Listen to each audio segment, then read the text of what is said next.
नमस्कार। World news में आज बांग्लादेश में एक बार फिर से बड़ा आंदोलन शुरू हो रहा है। इस बार निशाने पर कार्यवाहक सरकार और उसके चीफ मोहम्मद यूनुस है। तो आंदोलन शुरू किया है शेख हसीना के समर्थकों ने।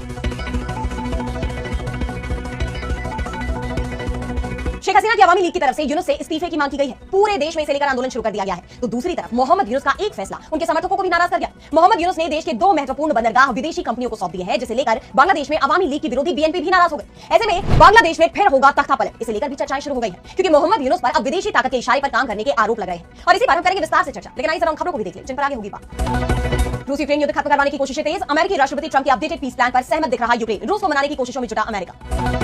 जंग की तरफ बढ़ रहे जापान और चीन। सीमा पर हथियारों की बढ़ी तैनाती। चीन बोला जापान को खत्म करना बस 72 बमों का खेल। ताइवान ने भी रक्षा बजट में किया इजाफा।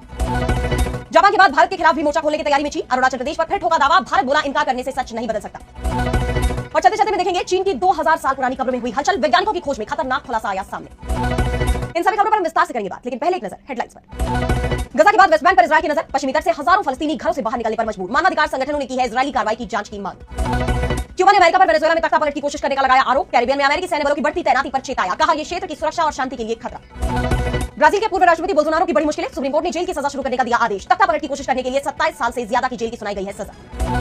रेड लाइन पर अफगानिस्तान और पाकिस्तान में जंग जैसे हालात। दोनों देशों ने भेजी तोपें। तालिबान ने एयर स्ट्राइक के बाद बदले की खाई है कसम। तो 5 अगस्त 2024 को बांग्लादेश में तख्तापलट हुआ था। शेख हसीना को देश छोड़ना पड़ा और तभी से अवामी लीग के समर्थक बांग्लादेश में खामोश दिखाई दे रहे थे। शेख हसीना की तरफ से कई बार उन्हें मैसेज दिए गए। अपने समर्थकों से कार्यवाहक सरकार का विरोध करने को कहा गया, लेकिन हर बार हसीना का दाव फेल होता रहा। लेकिन जैसे ही बांग्लादेश के अंतरराष्ट्रीय अपराध न्यायाधिकरण यानी आईसीटी ने शेख हसीना को फांसी की सजा सुनाई, बाजी पलटती दिखाई देने लगी। अवामी लीग के समर्थक सड़क पर उतर आए। पूरे देश में जगह जगह शेख हसीना के समर्थन में प्रदर्शन शुरू हो गए हैं। कार्यवाहक सरकार के मुखिया मोहम्मद यूनुस के हाथ से हालात निकलते दिखाई दे रहे हैं। एक तरफ बांग्लादेश की कार्यवाहक सरकार, जिसके मुखिया मोहम्मद यूनुस है, वो शेख हसीना को सजा दिलाने का दावा कर रहे हैं, तो दूसरी तरफ उनकी सरकार ही मुश्किल में दिख रही है। अवामी लीग ने मोहम्मद यूनुस को सत्ता छोड़ने की चेतावनी दे दी है। 30 नवंबर तक पूरे देश में प्रदर्शन का ऐलान कर दिया गया है। अवामी लीग की तरफ से कहा गया कि अवैध कब्जाधारी यूनुस और उनके गुट की बनाई गई नकली अदालत ने किस तरह प्रधानमंत्री और अवामी लीग के अध्यक्ष शेख हसीना के खिलाफ फैसला सुनाया। आईसीटी का फैसला मोहम्मद यूनुस के नेतृत्व वाली अंतरिम सरकार द्वारा हसीना और पार्टी को अगले साल फरवरी में होने वाले चुनाव से बाहर रखने की एक राजनीतिक साजिश का हिस्सा है। जनता ने इस फर्जी फैसले को सिरे से खारिज कर दिया है और जहां संभव हुआ विरोध दर्ज कराया है। अवामी लीग के समर्थक अब सड़क पर है तो मोहम्मद यूनुस का साथ उनके करीबी भी छोड़ने लगे।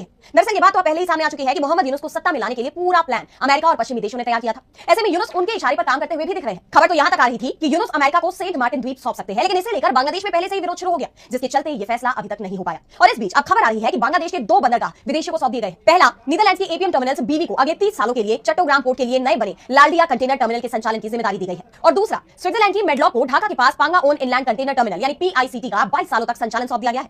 सबसे बड़ी बात तो यह है कि इन कंपनियों को 10 साल तक टैक्स में 100% छूट भी दे दी गई है। इसके अलावा विदेशी तकनीकी कर्मचारियों को कई रियायतें भी देने की बात कही गई है। यूनुस सरकार के इस फैसले को लेकर देश के दूसरे दल भी नाराज हो गए हैं। बांग्लादेश नेशनलिस्ट पार्टी के नेता खालिदा जिया ने सरकार के फैसले का विरोध करते हुए कहा कि